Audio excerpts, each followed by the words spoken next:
សួស្តីបងប្អូនទាំងអស់គ្នាស្វាគមន៍មកកាន់មេរៀនថ្មីនៅក្នុងថ្ងៃនេះអញ្ចឹងថ្ងៃនេះខ្ញុំនឹងលើកយកនៅមេរៀនមួយផ្សេងទៀតគឺរបៀបដែលយើងធ្វើ animation នៅក្នុង Blender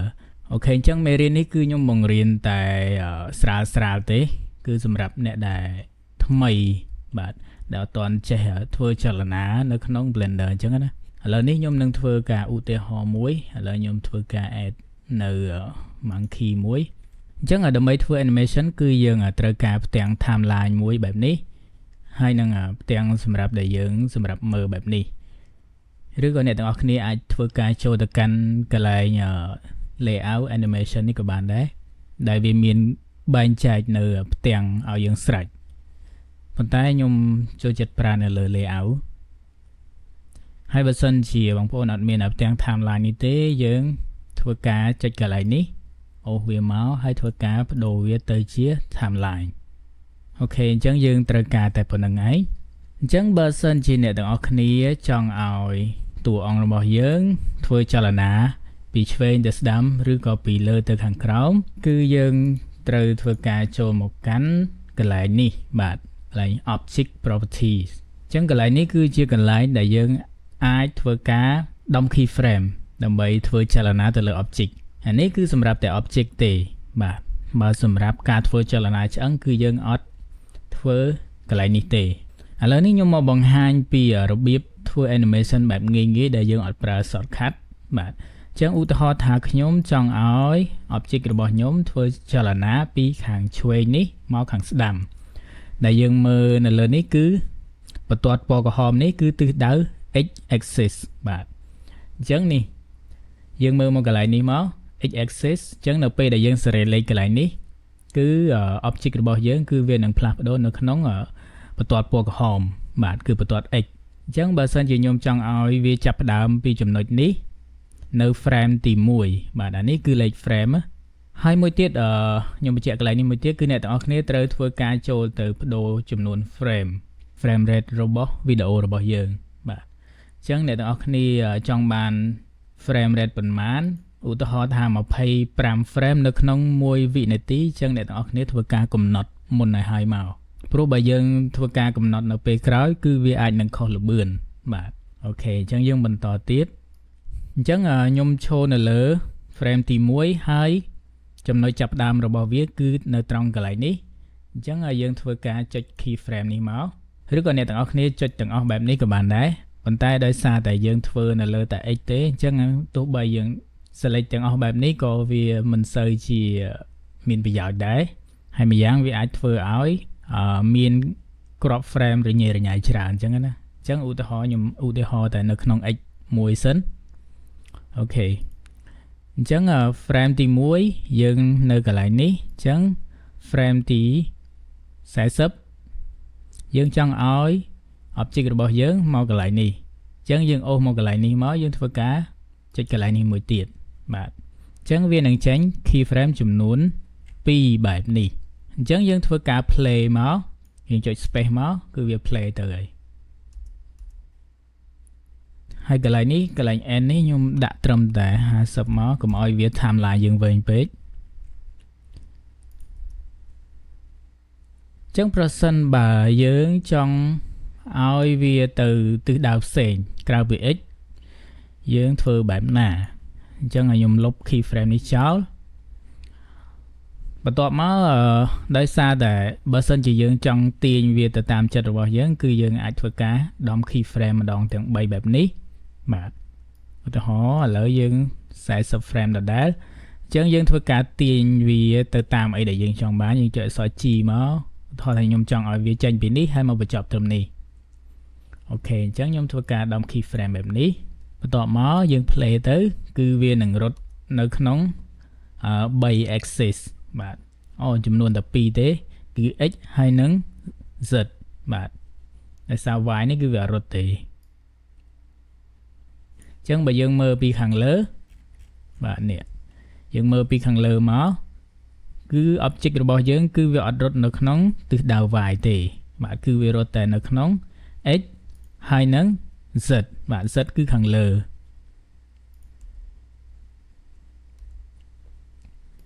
ហ ហើយវិធី keyframe មួយទៀតបើសិនជាយើងអត់ចង់ចុចបែបនេះរហូតទេគឺយើងអាចធ្វើការបាទ select នៅលើ object មួយនេះមកដើម្បីឲ្យវាធ្វើការ record នៅ frame របស់យើងអូខេអញ្ចឹងឧទាហរណ៍ថាខ្ញុំ select frame ដំបូងបែបនេះហើយខ្ញុំចុចនៅលើ frame ទី40ហើយខ្ញុំធ្វើការរំកិល object អញ្ចឹងវានឹងធ្វើការបង្កើត keyframe automatic ឲ្យយើងតែម្ដងដោយយើងមិនចាំបាច់ធ្វើការចុចវាម្ដងទៀតទេបាទហើយមួយទៀតក៏របៀបដែលយើងប្រើ shortcut ដោយមិនចាំបាច់ចុចកន្លែងនេះបាទអញ្ចឹងឧទាហរណ៍ថា frame ដំបូងយើងនៅកន្លែងនេះអញ្ចឹងឧទាហរណ៍ថាយើងចង់ keyframe ដោយប្រើ key អញ្ចឹង frame ដំបូងយើងធ្វើការជាអក្សរ K មកបាទអញ្ចឹងអក្សរ K នេះបានន័យថា insert frame បាទអញ្ចឹងយើងចង់ insert មួយណាយើងយកមួយនឹងមកអញ្ចឹង location វាមាន rotation វាមាន scale អញ្ចឹងវាប្រៀបធៀបមកគឺដូចគ្នាទាំងអស់នេះបាទនេះ location នេះគឺ rotation ហើយនេះគឺ scale អញ្ចឹងពេលដែលយើងចុចអក្សរ K មកគឺវាមានដូចគ្នាអញ្ចឹងបើសិនជាយើងចង់ animation ទៅលើតែ location យើង select លើ location មកអញ្ចឹងវានឹងធ្វើការបង្កើត keyframe ឲ្យយើងបែបនេះដោយយើងមិនចាំបាច់មកចុចកន្លែងនេះទេ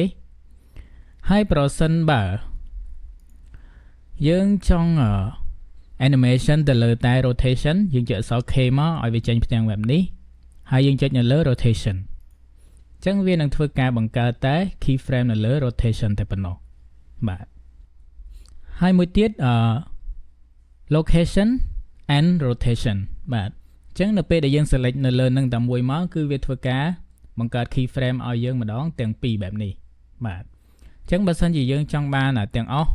យើងអាចធ្វើការជ្រើសរើសនៅតាម option របស់គេមួយមកអានេះបានន័យថា location rotation ហើយ scale អញ្ចឹងយើងចុចម្ដងគឺបានទាំង3បាទអញ្ចឹងអ្នកនរគ្នាអាចធ្វើការជ្រើសរើសនៅតាម option ដែលអ្នកនរគ្នាចង់បានអូខេអញ្ចឹងឥឡូវខ្ញុំធ្វើការឧទាហរណ៍នៅលើខ្ញុំធ្វើចលនានៅលើទិសដៅ x បាទអញ្ចឹងខ្ញុំ select frame ទី1បែបនេះ frame ទី40ខ្ញុំទាញវាមកខាងនេះបាទបន្ទាប់មកយើងធ្វើការ play អញ្ចឹងអ្នកទាំងអស់គ្នានឹងឃើញចំណុចមួយដែលសំខាន់នៅក្នុង animation មែនតើគឺយើងហៅថា is in is out បាទអញ្ចឹងយើងមើលនៅក្នុងចលនា animation នេះគឺដំបូងវាចេញទៅគឺវារាងយឺតបន្ទាប់មកគឺវាលឿនហើយបន្ទាប់មកនៅចុងបញ្ចប់គឺវាយឺតបាទអញ្ចឹងបែបនេះគេហៅថា is in is out អញ្ចឹងចលនានេះយើងអាចធ្វើការបដូរវាបានដោយយើងគ្រាន់តែ select នៅលើ keyframe របស់យើងមក right click ហើយចូលទៅកាន់ពាក្យ interpolation mode បាទយើងនឹងឃើញមានចលនាជាច្រើនបាទមានជា constant បាទមានជា linear មានជា Bezier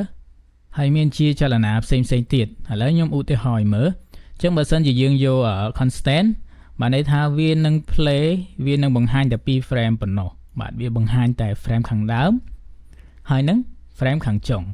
គឺវាអត់មានចលនាកណ្ដាលនឹងទេបាទអញ្ចឹងប្រសិនបើយើងយក linear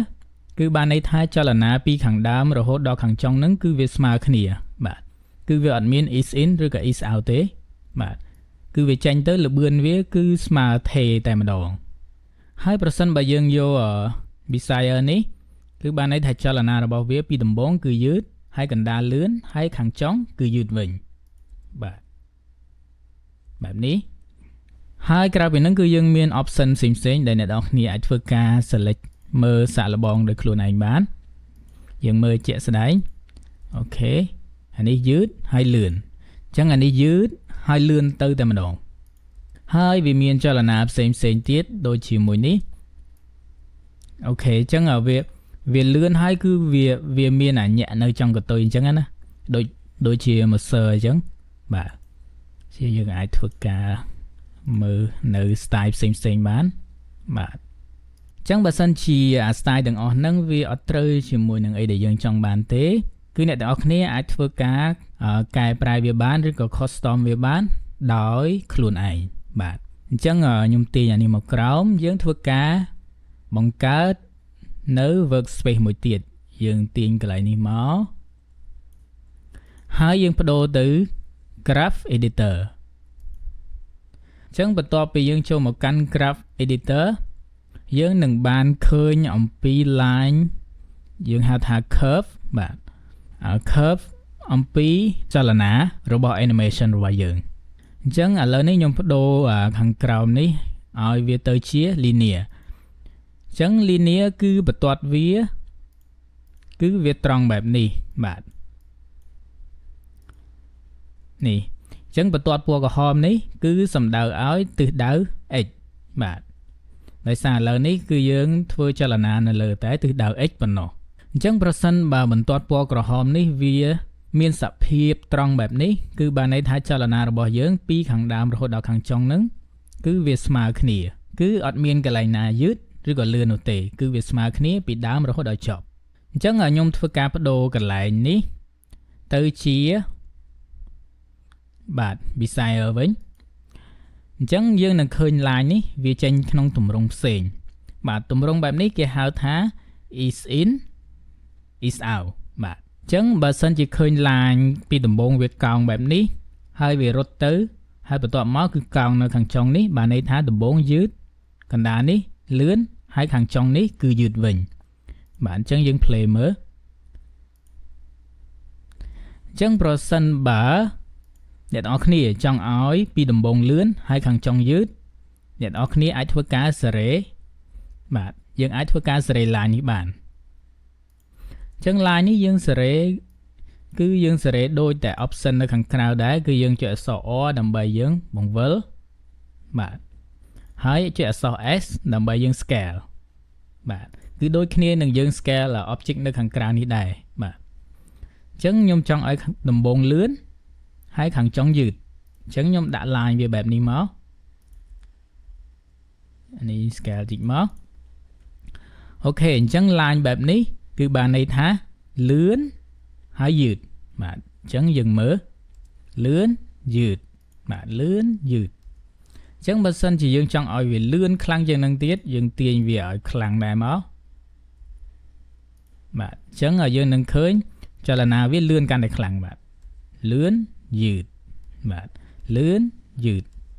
អញ្ចឹងអ្នកនរគ្នាត្រូវយល់អំពី line ទាំងអស់នេះបាទ line នេះគឺសំខាន់មែនទែននៅក្នុងការធ្វើ animation អញ្ចឹងប្រសិនបើអ្នកទាំងអស់គ្នាចង់ឲ្យដំបូងយឺតហើយខាងចុងលឿនវិញតើធ្វើបែបណាអញ្ចឹងបើសិនជាចង់ឲ្យដំបូងយឺតយើងសេរី line នេះមកក្រោមបែបនេះមកបាទវាគ្រាន់តែផ្ទុយគ្នាទេបាទបន្ទាប់មកយើងសេរីline នេះបែបនេះបាទអញ្ចឹងដំបូងគឺវានឹងយឺតបន្ទាប់មកគឺលឿនបាទបែបនេះយឺតលឿនយឺតលឿនបាទមូលហេតុអីបានជាដំបូង line វាបែបនេះវាយឺតហើយចុងក្រោយវាលឿននេះបងប្អូនមើលមកកន្លែងលេខនេះទៅដឹងហើយបាទអញ្ចឹងវាមានពីត្រឹមចំណុចពណ៌នេះពណ៌ខៀវនេះមកក្រោមគឺជាប្រភេទដកបាទអញ្ចឹងវាមានដក1ដក2អីមកខាងក្រោមគេរាប់ចូលទៅជាដកហើយខាងលើនេះគឺជាផ្នែកវិជ្ជមានណាបាទវាមាន1 2 3 4 5អីចឹងទៅអញ្ចឹងយើងមើលមកកម្ពស់អា line នេះពីត្រឹមនេះរហូតមកដល់ត្រឹមនេះគឺវានៅក្នុងនេះនៅក្នុងចន្លោះនេះអញ្ចឹងលេខវាឡើងម្ដងបន្តិចម្ដងបន្តិចម្ដងបន្តិចដល់ពេលចូលដល់ត្រឹមនេះវាចាប់ផ្ដើម line ហ្នឹងគឺឡើងខ្ពស់ទៅបណ្ដោយបាទអញ្ចឹងហើយដែលជាមូលហេតុដែលធ្វើឲ្យចលនារបស់យើងគឺយឺតលឿនដោយសារ curve ម្ដុំនេះគឺតួលេខរបស់វាគឺឡើងខ្ពស់ទៅតែម្ដងបាទគឺម្ដុំនេះគឺវាខុសគ្នាបន្តិចទេអញ្ចឹងបើសិនបើអ្នកទាំងអស់គ្នាចង់ឲ្យវាលឿនមកអញ្ចឹងហើយវាដូចជាចលនា mouse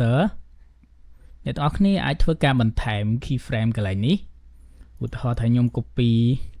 យើង copy អានេះក៏បាននេះក៏បានដែរដោយសារតែអាខាងលើហើយនិងខាងក្រោមនេះគឺវាដូចតែគ្នាទេវាខុសតែទម្រង់អានេះគឺទម្រង់ក្រប keyframe ធម្មតាហើយមួយនេះគឺទម្រង់វាជា curve បាទប៉ុន្តែវាទាំងពីរនេះគឺវាដូចតែគ្នាទេបាទអញ្ចឹងបើសិនជាយើងកែអាខាងក្រោមនេះអាខាងលើក៏វាកែដូចគ្នាអញ្ចឹងឧទាហរណ៍ថាខ្ញុំ copy ក្រប key មួយនេះខ្ញុំចុច Ctrl C ហើយខ្ញុំដាក់មកនេះ Ctrl V អញ្ចឹងវានឹងឡើង line មួយបែបនេះអញ្ចឹងខ្ញុំ scale វាឲ្យតូចខ្ញុំចុចអក្សរ S មកចុចអក្សរ O បង្វិលវាបន្តិចមកអញ្ចឹងវានឹងមានអីកើតឡើងអ្នកនរគ្នាមើលបាទអញ្ចឹងយើង scale នេះបន្តិចដាក់វាមកក្រោមមកអញ្ចឹងខ្ញុំ copy អានេះមួយទៀតដាក់វាមកកន្លែងនេះអានេះយើងទាញវាមកបែបនេះមកបើសិនជាយើងចង់ឲ្យវាចេញចលនាដូចជា mouse អញ្ចឹងណាបាទ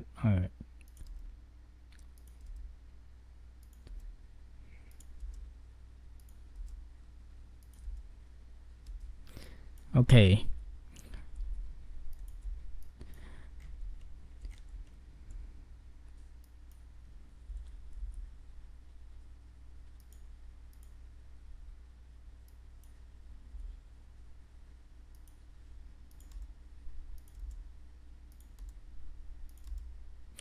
អញ្ចឹង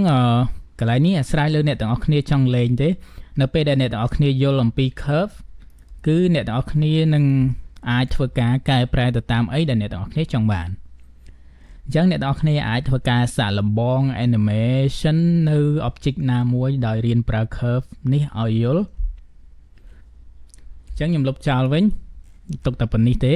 ហើយមួយទៀតសម្រាប់បងប្អូនដែលមានបញ្ហានៅក្នុង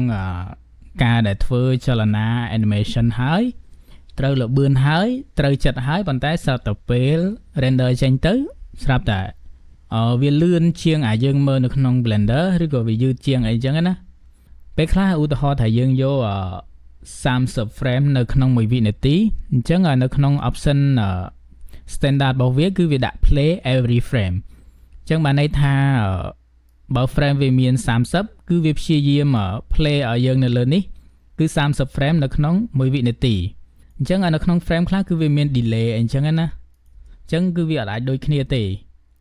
អញ្ចឹងប្រសិនបើអ្នកទាំងអស់គ្នាចង់ឲ្យបញ្ហាហ្នឹងវាលែងជាបញ្ហានៅពេលក្រោយអ្នកទាំងអស់គ្នាធ្វើការបដូរកន្លែងនេះមកបដូរកន្លែង playback ហើយបដូរកន្លែង play every frame នេះទៅជា frame dropping បាទអញ្ចឹងវាបានន័យថាវានឹងព្យាយាមធ្វើម៉េចឲ្យទាន់ជាមួយនឹង real time វាជាក់ស្ដែង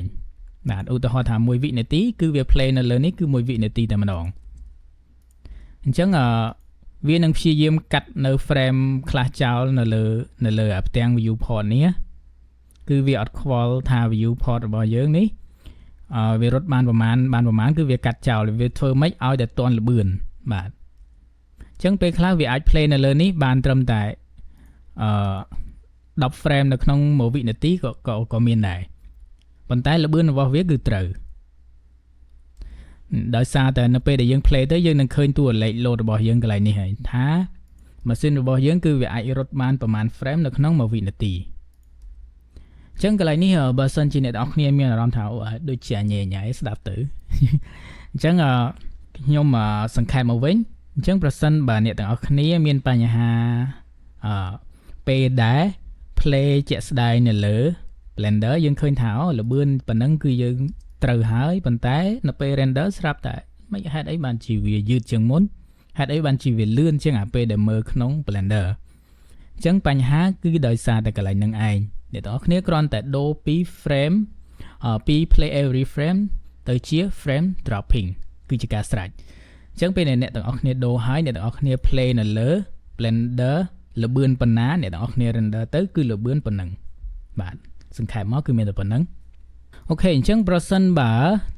អ្នកទាំងអស់គ្នាចង់ឲ្យវាឥឡូវខ្ញុំលុបចោលទាំងអស់សិនអញ្ចឹងប្រសិនបើយើងចង់ឲ្យវាធ្វើចលនាទៅវាមានទាំង location ផងមានទាំង rotation ផងអញ្ចឹងយើងឈរនៅលើ frame ដំបូងមកចុច OK ហើយយើងយក location and rotation បាទបែបនេះមកដល់ frame ទី40ឧទាហរណ៍បែបនេះ